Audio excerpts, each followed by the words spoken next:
আজকে আমি আলু দিয়ে আর বেগুন দিয়ে পুঁটি মাছ রান্না করব। এই আলু বেগুন দিয়ে পুঁটি মাছটা আজকে আমি কিভাবে রান্না করব, তোমরা প্রথম থেকে শেষ পর্যন্ত পুরো ভিডিওটাকে দেখতে থাকো যে আলু বেগুন দিয়ে পুঁটি মাছটা কিভাবে আমি রান্না করব।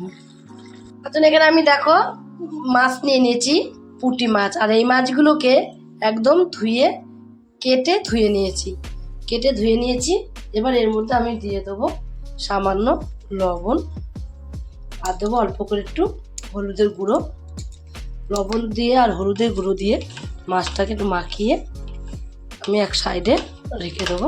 আমি পুঁটি মাছগুলোকে লবণ হলুদ মাখিয়ে এক সাইডে রেখে দিয়ে গ্যাসে একটা কড়াই বসিয়ে দিয়েছি। কড়াই গরম হয়ে গেলে তেল দিয়ে দেবো। তেলটা প্রথমে অল্প করে দেবো, যেহেতু আগে মাছগুলোকে ভেজে নেব, তার জন্য তেলটা অল্প করে দিয়ে দিয়েছি। এবার তেলটাকে ভালোভাবে গরম করে নেবো। তেলটা ভালো করে গরম না হলে কিন্তু মাছগুলো ভেঙে যাবে। আর আগে কড়াইটাকেও কিন্তু ভালোভাবে গরম করে নিতে হবে।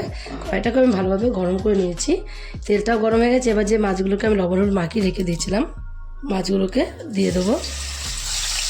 প্রথমে অল্প করে দেবো মাছ দিয়ে, আগে এক পিঠ মাছগুলো ভালোভাবে ভাজা হয়ে যাবে, উল্টিয়ে দেবো।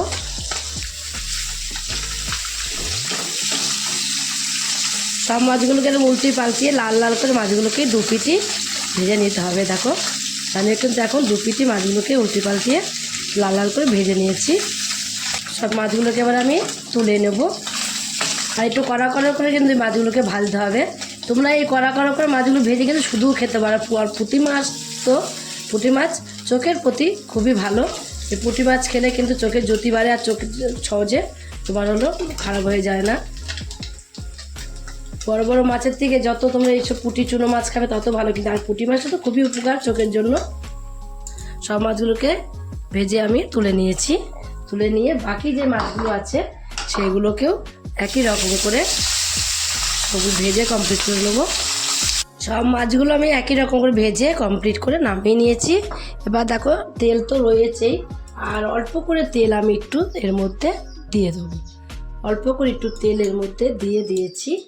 এবার এর মধ্যে দিয়ে দেবো বেগুন কেটে রেখে দিয়েছিলাম। যেহেতু মাছ আমি এখানে 200 গ্রাম নিয়েছি, তার জন্য বেগুন আমি এখানে অল্প করেই নিয়েছি। এর ছোট্ট একটা বেগুন নিয়েছি। তোমরা যদি মাছটা বেশি নাও তাহলে বেগুনটাকে একটু বেশি করেই নেবে। তুমি যে যেরকম খাবে সে সেরকম তোমরা নিয়ে নেবে, সেটা তোমাদের ব্যাপার একদমই। দেখো এবার আমি বেগুনটাকে দিয়ে দিয়েছি। বেগুনটাকে একটু ভেজে নেবো, লবণ আর হলুদ দিয়ে ভেজে নেবো। তাদের সামান্য একটু লবণ দিয়ে দিয়েছি, আর দিয়ে দেবো সামান্য একটু হলুদের গুঁড়ো। লবণ দিয়ে হলুদ দিয়ে আমি ভালোই করে ভেজে নিয়েছি। হলুদ দিলে দেখবে খুব তাড়াতাড়ি ভাজা হয়ে যায়। লবণ হলুদ দিয়ে ভেজে দেবে। যে কোনো জিনিসই লবণ হলুদ দিয়ে যদি ভাজো দেখবে মিনিটের মধ্যে ভাজা হয়ে যায়। দেখো বেগুনগুলো কিন্তু আমার কালারটা দেখলে বুঝতে পারছো আমার বেগুনগুলো ভাজা হয়ে আসছে। লাল লাল করে ভেজে নেওয়া হয়ে গেছে। দেখো এই বেগুনগুলোকে আমি তুলে নেব। সব বেগুনগুলোকেই লাল লাল করে ভেজে তুলে নিতে হবে। তুলে নিয়েছি লাল লাল করে ভেজে নিয়ে। বেগুনগুলো তুলে নিয়ে আর একটু তেলের মধ্যে দিয়ে দেবো। মাছ চচ্চড়িতে তেল বেশি না হলে কিন্তু ভালো লাগে না, দেখবে। একটু তেল দিয়ে দিয়েছি, বেশি করে তেলটা দিয়েছি। তেলটা তোমাদের ব্যাপার, তোমরা যে যেরকম তেল খাবে সেরকম তোমরা তেলটা দিয়ে দেবে। এবার আমি তেলটা গরম হয়ে গেলে দিয়ে দেবো কটা এখানে কালো জিরে নিয়েছি, কালো জিরে দিয়ে দেবো। আর এর মধ্যে অল্প করে একটু পেঁয়াজ কুচি, পেঁয়াজটা দিয়ে একটুখানি আমি ভেজে নেবো। সামান্য একটু কিন্তু আমি ভেজে নিয়েছি। দেখো লাল লাল করে কিন্তু ভাজিনি, বেশি করে ভাজিনি, অল্প করে ভেজে নিয়ে এবার আমি একটু আলু কেটে রেখে দিলাম, আলুটাকে এর মধ্যে দিয়ে দেবো। লাল লাল করে ভেজে নিতে হবে, সুন্দরভাবে ভাজা হয়ে যাবে। তাই জন্য অল্প দিয়ে এবার এর মধ্যে দিয়ে দেবো সামান্য একটু লবণ, আর দেবো অল্প করে একটুখানি হলুদের গুঁড়ো। হলুদ আর লবণ দিয়েই আলুটাকে আমি ভেজে নেবো। লাল লাল করে আমি আলুগুলোকে ভেজে নিয়েছি, তোমাদের আমি কিছুক্ষণ পরে দেখালাম। লাল লাল করে আলুগুলো ভেজে নেওয়া কমপ্লিট হয়ে গেছে। এইবার এর মধ্যে আমি কিছু মশলা দেব। প্রথমে তো আমি লবণ দিয়েই ভেজেছি, তাও সামান্য অল্প একটু লবণ আমি এর মধ্যে দিয়ে দিলাম। আর এর মধ্যে দিয়ে দেবো হলুদের গুঁড়ো, অল্প করে দেবো একটুখানি। এখানে আমি 1 চামচ জিরের গুঁড়ো, আর 1 চামচ দেবো এর মধ্যে লঙ্কার গুঁড়ো, আর 1 চামচ দেবো আমি আদা বাটা দিয়েছি। যা যা মশলা দিয়েছি দেখো, এবার আমি অল্প সামান্য জল দিয়ে দেবো।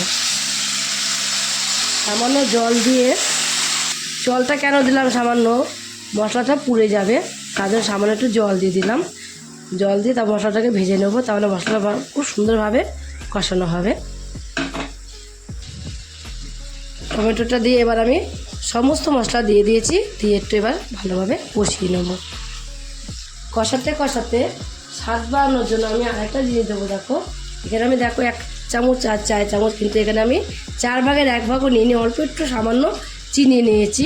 এই চিনিটা দিলে কিন্তু অনেকটাই স্বাদ বেড়ে যায়, তার জন্য সামান্য একটু চিনি দিয়ে তারপর তোমার হলো আমি মশলাটাকে কষিয়ে নেব। আর আমি যে মশলাটাকে কষাচ্ছি, জল তো সামান্য দিয়েছি, আর আগে তো আমি আলুটাকে ভেজেই নিয়েছি। এখন দেখো আস্তে গ্যাসটা কমিয়ে দিয়েই কষাচ্ছি। কেন কষাচ্ছি, আমার আলুটা খুব সুন্দরভাবে এর সাথে সিদ্ধ হয়ে যাবে, তার জন্য আমি গ্যাসটা কমিয়ে দিয়েই আলুটাকে মশলার সাথে কষিয়ে নিয়েছি। আর দেখো মশলা কষাতে কষাতে আস্তে আস্তে কিন্তু তেল বেরোনো শুরু হয়েও গেছে। দেখো কেমন তেল বেরোচ্ছে।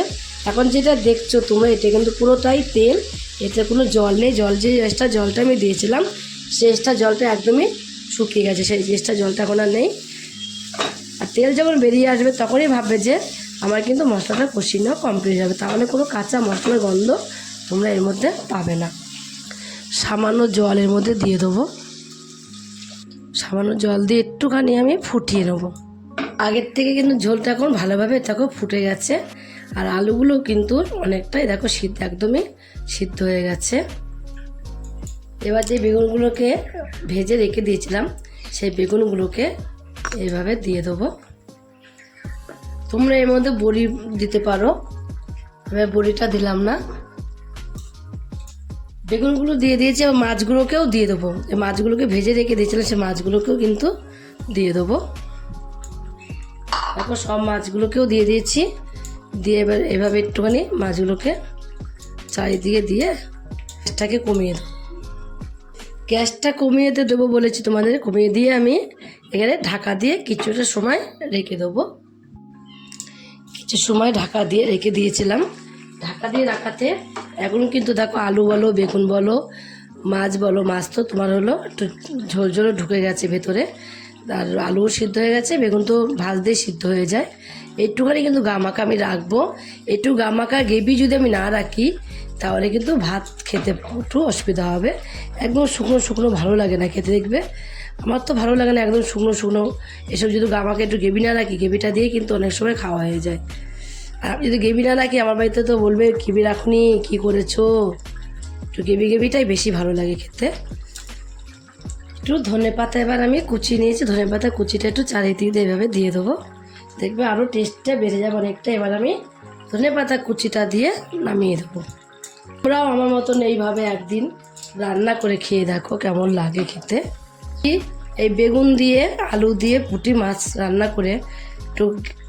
করে খেয়ে দেখো, একটু গেবি গামাকা। যদি ভালো লাগে রেসিপিটা, তোমরা যদি ফেসবুক থেকে দেখো, ফেসবুকের পেজটি ফলো করে দেবে। যদি ইউটিউব থেকে দেখো, ইউটিউবের চ্যানেলটি সাবস্ক্রাইব করে দেবে। পাশে থাকা বেল আইকনটিটা প্রেস করতে ভুলবে না, তাহলে নতুন নতুন রেসিপিগুলো তোমাদের কাছে তাড়াতাড়ি পৌঁছে যাবে। আর আমার চ্যানেলে যে কোনো নতুন বন্ধু হয়ে থাকো, সাবস্ক্রাইব করোনি, প্লিজ সাবস্ক্রাইবটা করে দেবে। সবার আগে তোমাদের কাছে নোটিফিকেশন ঢুকে যাবে। ছোট্ট করে লাইক করো, কমেন্ট করো, অনেক অনেক শেয়ার করো। নমস্কার বন্ধুরা, দেখা হবে আবার পরের রেসিপিতে।